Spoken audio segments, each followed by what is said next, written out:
Welcome to the Russian Rulers History Podcast, episode number 90. Who is this Khrushchev guy anyway? Well, last episode we saw how Nikita Khrushchev began his consolidation of power by taking out Georgy Malenkov and diminishing the influence of Vyacheslav Molotov. Now, I know I ended last week's podcast by saying that this week I will be talking about the Soviet Union's next big crisis, the Hungarian Revolution. But that won't be happening today. Sorry, but I think I jumped the gun, as I haven't said much about the background of the man who'll be running the country for the next few years, Nikita Khrushchev. So, how did this son of poor peasants, Sergei Khrushchev and Ksenia Khrushcheva, rise to the pinnacle of power in the Soviet Union?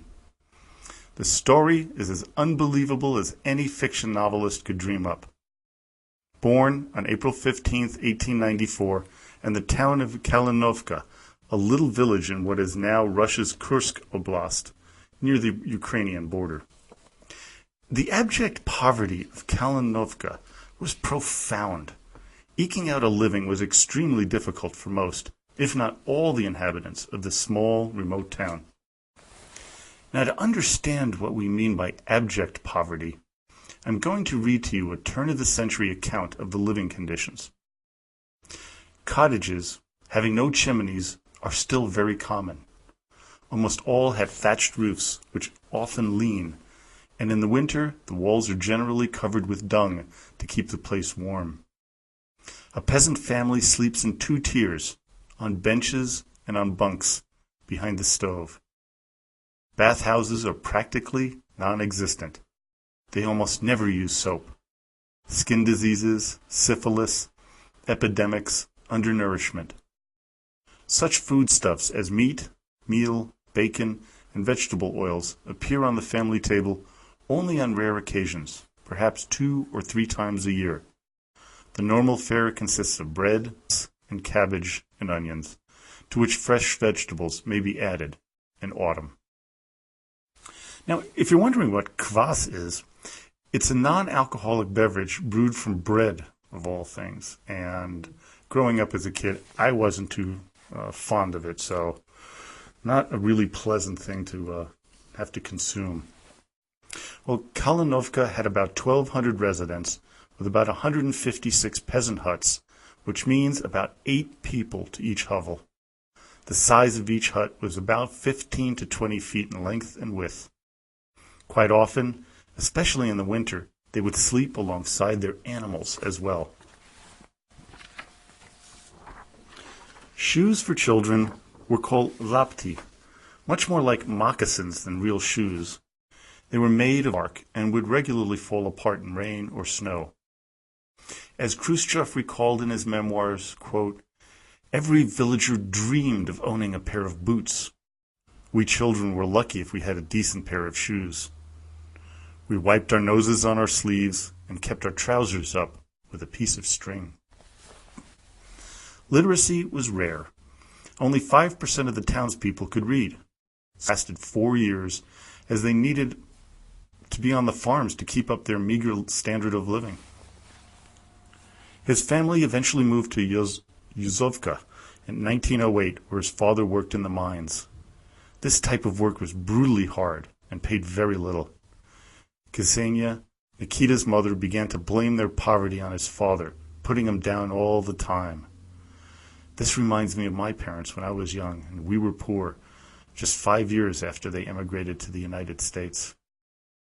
When Khrushchev's father died of tuberculosis in 1938, he was buried in a Moscow cemetery, but no one went to visit the grave. To this day, no one seems to know where his body lies. Such was the disdain for the man during his lifetime. According to Khrushchev, his revolutionary mind was inspired by a school teacher in Kalinovka, Lydia Mikhailovna Shevenko. As he recounts, I first saw banned political books at Lydia's house. Once I called on her, and she introduced me to her brother, who was visiting from the city and lying in bed. "This is the boy I told you about. He is asking me for forbidden pamphlets," she said. Her brother smiled and replied, Give him these. Perhaps he'll make some sense of them, and when he grows up, he'll remember. By the time World War I had broken out, Nikita was a skilled metal worker, which exempted him from the draft. In 1914, he married Yevfrosynia Pisareva. In 1915, they had a daughter, Yulia, and in 1917, a son, Leonid. By this time, Khrushchev was already involved in workers' strikes, and he was elected to the Workers' Soviet and Ruchevenkova, and in May he became its chairman. He was a natural leader, which would become very apparent in the upcoming Russian Civil War. He joined the Bolshevik Party in 1918, hesitating between the Mensheviks and his eventual choice.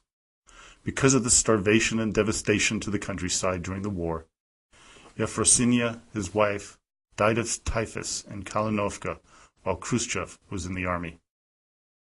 His upbringing in poverty made Nikita understand the Bolshevik belief that the peasants were, quote, dangerous reactionaries, as prisoners of what Marx called the idiocy of rural life. He gradually moved up the ranks of the party, eventually becoming a member of Stalin's inner circle. From here, I'd like to read a section of William Taubman's biography of Khrushchev to get an understanding of the man who would lead the USSR. One evening, in November 1957, he seemed in what witnesses described as a particularly buoyant and garrulous mood, and with good reason. A few months earlier, he had thwarted an attempted Kremlin coup against him. More recently, he had fired the top Soviet military man, Marshal Georgy Zhukov, who had become too powerful and popular for his own good. With guests milling around him, Khrushchev recounted a story by the Ukrainian writer Vladimir Vinichenko that he said he had read when he was young. Once upon a time, Khrushchev said, there were 3 men in a prison, a social democrat, an anarchist, and a humble little Jew, a half-educated fellow named Pinya. They decided to elect a cell leader to watch over distribution of food, tea, and tobacco. The anarchist, a big burly fellow, was against such a lawful process as electing authority. To show his contempt for law and order, he proposed that the semi-educated Jew, Pinya, be elected. They elected Pinya. Things went well, and they decided to escape. But they realized that the first man to go through the tunnel would be shot at by the guard. They all turned to the big brave anarchist, but he was afraid to go. Suddenly, poor little Pinya drew himself up and said, comrades, you elected me by democratic process as your leader, therefore I will go first. The moral of the story is that no matter how humble a man's beginning, he achieves the stature of the office to which he is elected. That's little Pinya. That's me. According to a Central Intelligence Agency personality sketch prepared for President Kennedy prior to the Vienna summit in 1961, the story the Soviet leader told revealed consciousness of his humble origin and his sense of personal accomplishment, plus his confidence that his vigor, initiative, and capacity were equal to his station. Or was he really so confident? Did the story not imply that because of his humble origin, and despite his vigor, initiative, and accomplishments, Khrushchev was far from certain of his capacities? To appreciate that possibility, consider the rest of the Vinichenko story. The title, Talisman, suggests that Pinya's transformation is nothing short of incredible. For Pinya is not just an ordinary underdog, he is the saddest of sad sacks. When he worked as an apprentice for a tinsmith, his boss beat him about the head with a soldering iron, while other tormentors smeared his sore lips with salt and forced him to eat out of a dog's dish. All these he endured silently, telling himself, some people are bigger, richer, and more powerful, and some are smaller, poorer, and weaker, but you, Pinya, are the smallest, poorest, and weakest of all. To his fellow prisoners' mockery, Pinya responds with sadly obsequious smiles. The idea of electing him as their leader is the biggest joke of all. He wasn't suited for the job, He didn't know anything. He was only an ill-educated worker. But overnight, Piña proves himself efficient, responsible, decisive, and bold. Without question, says Vinnichenko's narrator, what happened was a miracle, the kind that occurs in fairy tales when the hero, a lousy, beaten-down, spot-upon Vanya the Fool, suddenly obtains a talisman from somewhere and turns into a famous hero and heir to the imperial throne. If Khrushchev really saw himself as Piña, as a poor little Jew no less, in a land in which anti-Semitism ran deep, his doubts about himself were more profound than he ever admitted. Moreover, the end of Piña's story foreshadows Khrushchev's own fate. By insisting on being first through the tunnel, Piña ensures his own martyrdom. While he grabs the sentry's rifle and sinks his teeth into the guard's leg, his fellow prisoners escape. Before Piña himself can get away, 3 other guards approach and club him to death. Like Piña, Khrushchev rose from the humblest of backgrounds to unimaginable heights. Not only did he reach Stalin's inner circle and survive nearly 2 decades there, he also bested Kremlin rivals who seemed far more likely than he to succeed Stalin. Khrushchev tried bravely to humanize and modernize the Soviet system. Having served Stalin loyally for nearly 3 decades, he unmasked him and helped release and rehabilitate millions of his victims. Whereas Stalin was largely responsible for triggering the Cold War, Khrushchev tried awkwardly to improve relations with the West.